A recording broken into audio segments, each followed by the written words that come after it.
can get your input file in RAW or DNG format, it gives you lots of opportunity to mold the raw data with a lot of flexibility to set the white balance, exposure and contrast, as well as the colors. Let me say first of all that there isn't just one way of processing a file. I'd like to distinguish between getting the file technically right and making an interpretation of colors and contrast, and of course tone. Before I go into the nitty-gritty of the images, I'd like to set up a couple of things first. Let's start with the workflow options here at the bottom of the screen. As you can see now, it's set up to Adobe RGB 1998 at 16 bits. I'm just going to show you the options. I'm actually going to stick with the settings that I have here. At the moment, Camera Raw does default to Adobe RGB, which is the most common RGB flavor for pre-press work. I'm going to process this file in 16 bits because it has some very nice gradients that I'd like to keep quite carefully. The resolution is one thing I'd like to change here. I'm just going to set it to 300.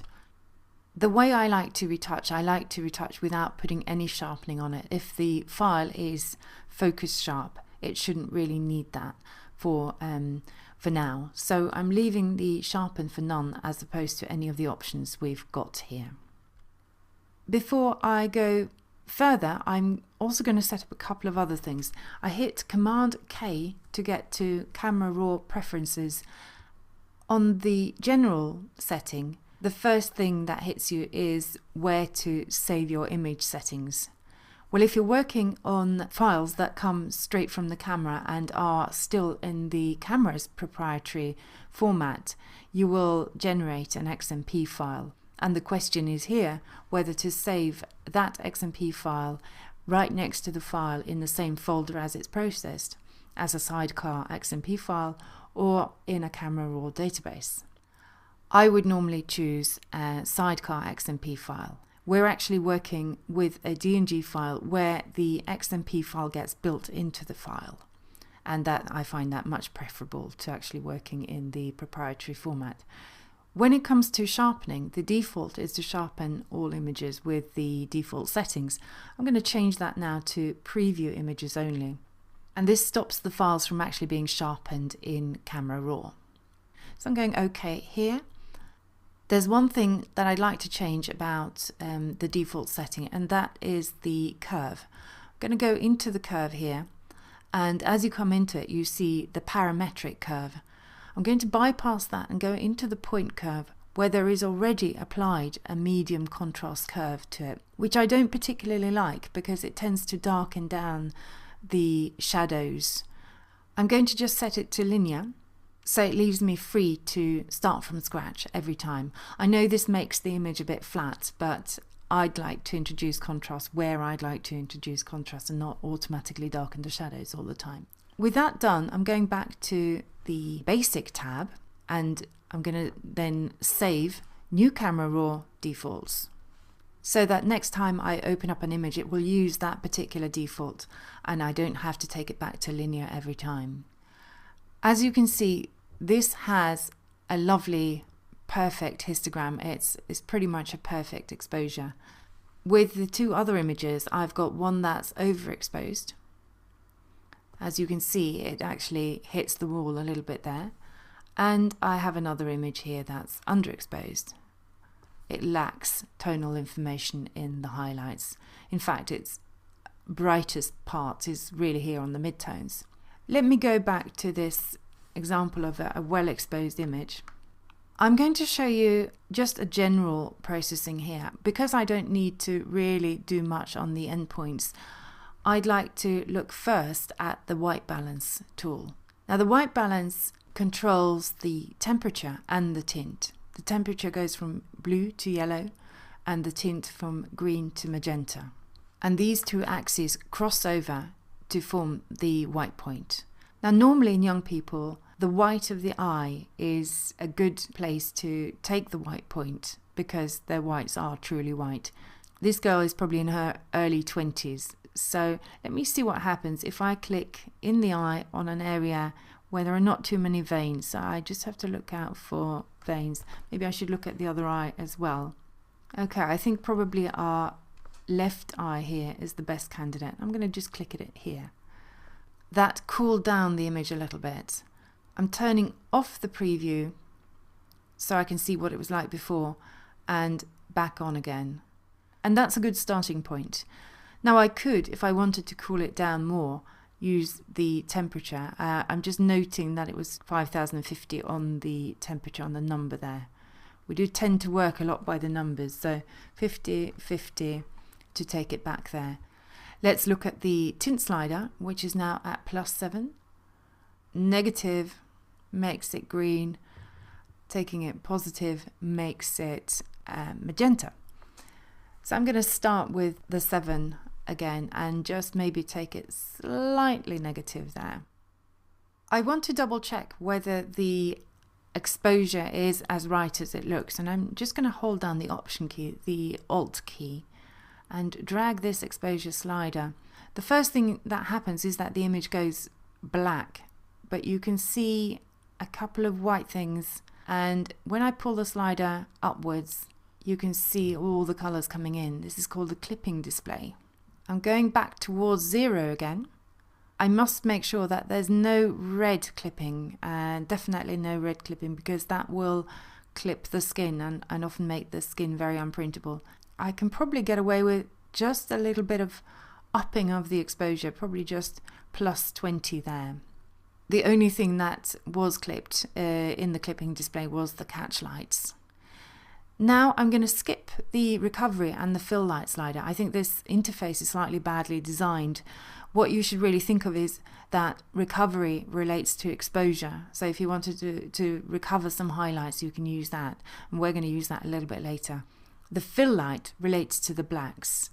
Well, in this case, I don't need to rescue any blacks. I think I need to make some blacks a little bit blacker. So I'm going to press again the Option and pull the black slider. Screen goes to white, and as I pull this number upwards, this number defaults to 5, and you can see here that it starts clipping on the blacks. I'm just going to take that back to 10, where the screen went to almost white again. So that gave us a little bit more contrast, and if you look at the histogram, you've got a peak here at the end.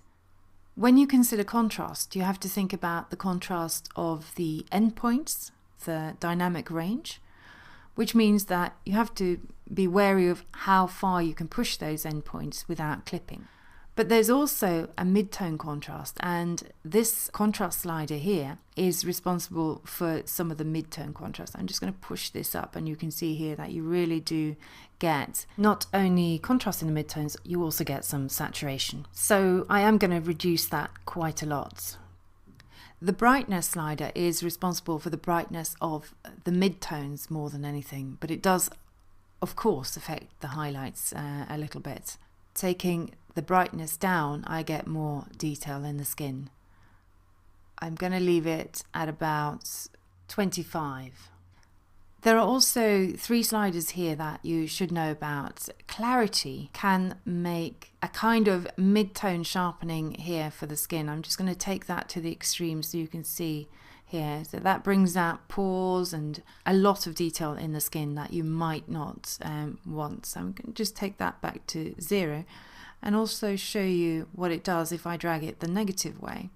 As you can see here, you get a kind of softening effect all over the image. I'm sure you know what saturation does to an image. In this case, she becomes very, very orange. It heightens the colors that are already there. Now, if I use the vibrance slider instead, it does heighten the colors, but not quite as orange as you can see. The whole point of this, it's meant to give you saturation without disturbing the skin tone so much, but I would always be wary of this one as well. In fact, as long as there's no gamut warning in Camera Raw or no soft proofing facility, you have to be quite careful here of how much color you introduce, because there's no way of telling whether you've made the colors unprintable. Okay, I've taken the vibrance back to 0, so no clarity, no vibrance and no saturation. We may come back to do some fine tuning here in the basic tab after we've gone to the other tabs. By the way, calling this a basic tab, well, this is probably the most important tab. There's nothing basic about it. This is the essential tab. I'm going to move now to the curves, the tone curve. Normally you'd come into the parametric, but I've set it earlier on, so I'm now in the point curve, which I much prefer. Maybe I should show the parametric curve first. This works with sliders. You don't actually move the cursor inside the graph. You move the slider to lighten or darken the highlights. You can then also, for example, set the lights, the darks, and the shadows either up or down. I mean, this is fine. I just have a habit of using the point curve, so I'm going to just reset these back to 0. Clicking on the point curve. Basically, you use the command key. Holding down the command key, I'm going to find a point that I'm going to say, I think this can go a little bit lighter. So I could just about think that the highlight in her forehead could go lighter. That's probably going to be retouched later on. By holding down the command key and clicking on it, I've actually set a point on the graph. And using the arrows, the up arrows, I'm going to just lift the whole graph. Now that lifts all the tones between the highlight and the shadow value. And I'm now going to try and make some more contrast by finding something that I think can go darker. I'm just going to zoom in a tiny bit. I'd like to make a good separation between the iris of her eye, which I'm just going to take down a tiny touch, and the darker pupil of her eye. As you can see, the pupil wasn't really black. So what I'm doing now is just separating these a bit. So you get a curve that separates between the iris and the pupil. A contrast curve is always going to give a little bit more saturation. So I'm just going to quickly return to the basic and cool down the image just a tiny touch. Cool it down on both the blue slider or the temperature slider towards blue and the tint slider just a touch towards green there, just maybe a little bit more as well. The thing I'd look out for here is the hair, not to make the hair green. That's the part that has the most potential to go green here. So I'm just going to do a little bit more. Okay, let's review our progress here and just tick off the preview. And this is what the image looked like before we started. Back on again. Yeah, that's a good improvement, isn't it? I wouldn't normally visit all the tabs in here, but for your benefit I will. I'm going to now go to the detail, which is the sharpening.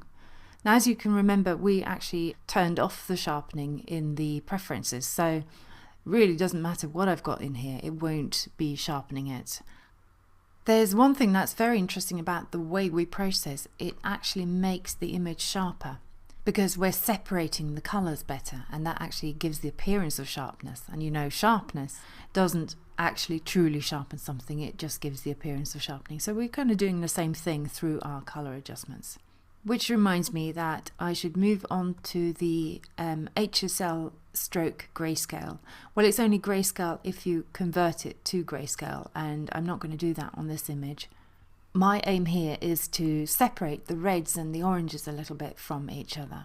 The hue is the color, so to speak, of the color. So here I can define whether I want the reds to go more pinky red. If you note the lips, definitely they go much more pink. So do the eyes, but in particular the lips.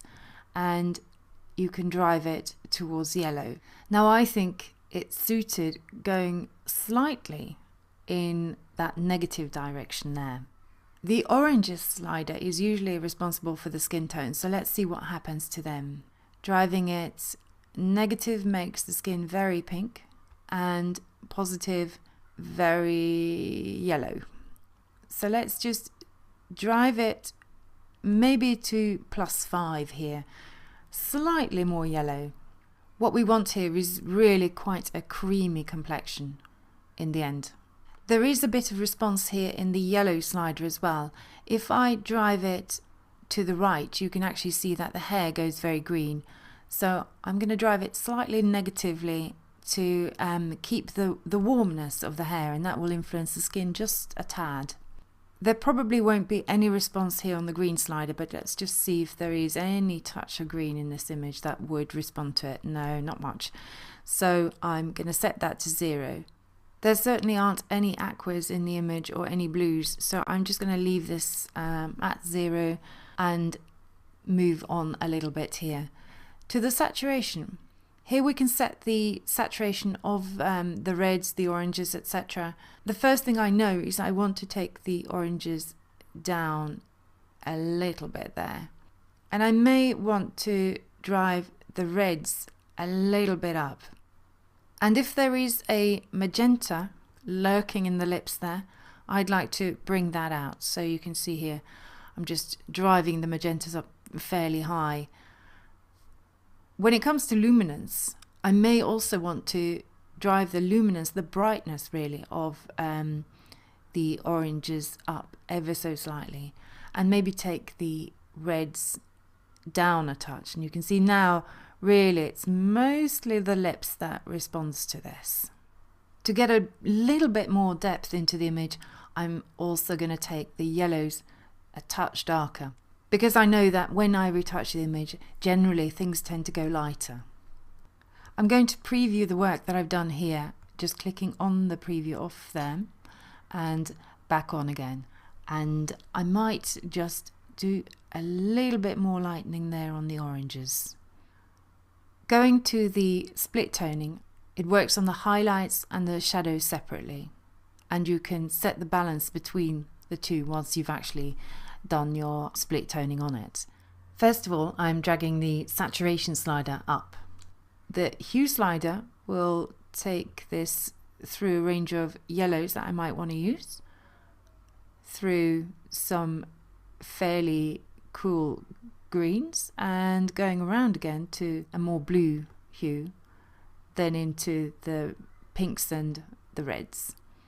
In this case, the skin tones are all about really just a general warmness.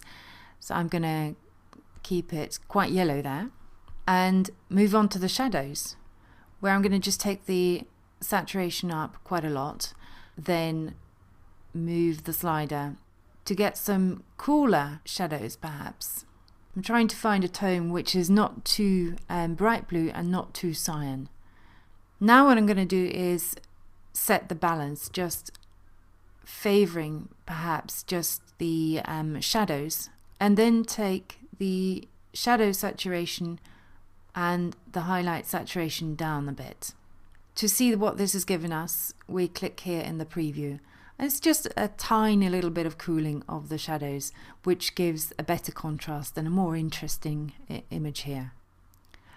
Now I'm moving on to the lens corrections, which is where you can fix a little bit of mismatch between the three channels that can sometimes happen in capture. As the lens transmits it and the sensor in the camera interprets it, sometimes it can go wrong. If you have hard edges, this sometimes happens. Let's just zoom in and see if there is any chromatic aberration in this image. And I would say that this is such a soft image and probably shot with a fairly good lens. So no, we don't really need to fix that here. The lens vignetting, we can use that either to troubleshoot a vignetting that's caused by darkening of the edges of the lens, or we can use it creatively. Let's do a little bit of creative work with it here.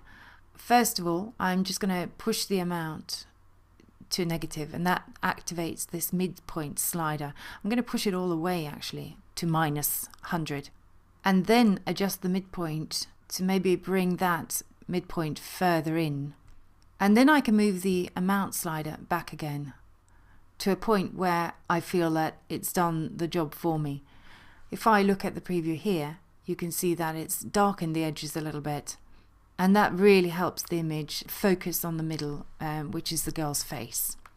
I'm going to apply a little crop to the image, and using the post-crop vignetting, it will actually allow me to find a new center. So here I can use the same kind of effect and set my midpoint accordingly. In fact, this is quite interesting, although it is probably a little bit too dark here, so I'm going to go easy on that. I'm going to now move on to the camera calibration, which is really all about the shadows. If you have, for example, a particular tendency for one camera to have a green tint in the shadows, you can move the slider here towards a more magenta. Often it's just a tiny bit. As you know, it's the subtle little things that all add up to make or break an image. Again, it's very similar to HSL, and this is a much older tab. It's been around for a long time. So here, this works overall on all the reds. I'm just going to set that to 0. So it can go on the red primary from a magenta red to an orange red, and on the saturation you can saturate the reds or desaturate the reds. Zeroing that. On the green primary, well, we've got to be careful with this. I think I'll set that back to 0. Really, there isn't anything that I'd like to do in here. I'm going to go back to the basic tab now and have a look at all the work we've done. You can see an accumulation of everything we've done now. If I click off the preview there and back on again, that's quite a difference. Now there are a couple of things I'd like to do with the image before I leave it. Normally I wouldn't take it very far here, but I'd like to use the gradient tool here, the graduated filter. I'm going to drag a gradient over the areas here at the bottom. This gradient is now going from the bottom left hand corner and a little bit into her face. What I want to do with this is to bring some negative clarity into it. In other words, I want to just soften this area. Looking at the preview there, you can see that her skin is softened, and also it's been given a little bit of negative exposure there. So that's something I'm just going to set to 0. So the whole point here is that you can actually set the gradient first and then change the settings of that gradient. And I'm now going to go to another direction, so I click new and drag a gradient here, and again that's set to negative clarity, and I'm going to drag it all the way there. Now although this looks like a tab, it's actually a tool. So if I want to get out of this, the best way to do it is just to press H for the hand tool, or any other tool really. There is another tool that I'd like to work with, is the adjustment brush. It came in at the same time as this gradient, and here I'd like to just paint a little bit of the saturation away on her eye. So I'm taking the tool at this size. I can regulate the size here on this slider, or just use my square brackets on the keyboard to do that. And I'm just going to paint a little bit over here. To really see what I'm doing, I'm just going to pull the exposure right up there and then erase the area I don't want and erase this bit here. Now what I want to do there is set that back to 0 again, and all I want to do is just take some of that saturation out and perhaps actually brighten it just a touch. I'm just going to erase just a tiny bit more there, making sure that the eyebrow doesn't go all anemic. And one more thing that was very easy to overlook here was that the clarity had been taken down. So I'm going to take the clarity back up to 0 so you don't get any accidental softening of this eye. We can now press Command or 0 to just zoom in on that eye, just making sure that it's good. Now just like the gradient, this is also a tool, and I'm going to go now to a final tool, the spot removal tool. I'm going to set this to heal, and I'm healing a spot here and taking that slightly further down and doing my next spot, dragging it from the middle and outwards.